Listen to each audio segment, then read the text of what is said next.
You check out the Skycam network and, well, lots of blue skies around. A few clouds here and there, not rain clouds, just regular cumulus clouds coming on in along the coast.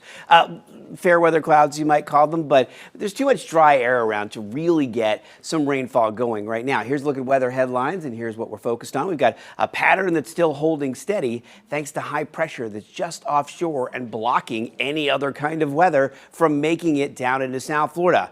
We do have a couple of very warm days, and one day will be the hottest day as we head into the weekend. And then we've got a front on the way, some rainfall, and then back down to average temperatures, which is where we are right now. Winds are anywhere from 19 to 22 miles per hour along the coast, a little less so as you head inland, 11, 16, 17 miles per hour around the lake. And here's a quick look at temperatures. We're at 81 degrees Sebastian, 80 in Vero Beach, 83 in Okeechobee, 82 Belle Glade, 82 Indiantown, 79 Hobe Sound to Palm City, about 79 to 80 degrees up in Jupiter, to 80 degrees in West Palm, Hypoluxo 80, 82 in Boca and Wellington, Loxahatchee, Royal Palm about 82. So we are in this very warm pattern here with high pressure just offshore, and the warm conditions hang around. We stay about the same, low to mid 80s along the coast and upper 80s inland for today and tomorrow and even into Saturday. But there is this big front that begins advancing south as we get into the weekend, and it drops into North Florida on Sunday, which really heats up the air ahead of the front. The air becomes compressed, it heats up, and that's when we have a really hot day on Sunday before some slightly cooler air moves in and knocks us back down to average high temperatures, which is where we are today and where we've been for most of this week. Live radar, no rainfall to show you right now, but when we look at the radar, you'll notice there are a few showers around the Bahamas.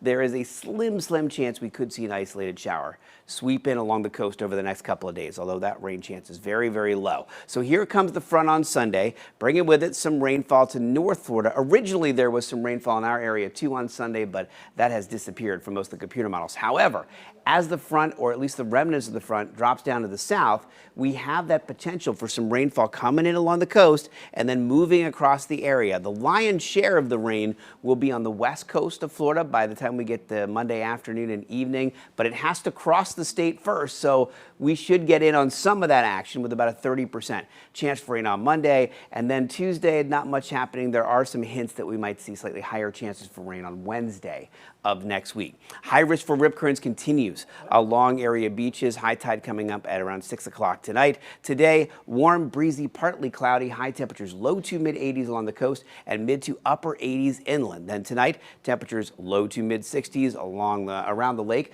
Treasure Coast, upper 60s, low 70s as you move down through Palm Beach County near the coast. And tomorrow, pretty close to today, low to mid 80s along the coast and some upper 80s inland. As we get into the weekend, Saturday looks like the end of the work week, but Sunday is when we could see temperatures mid to upper 80s along the coast and low 90s inland.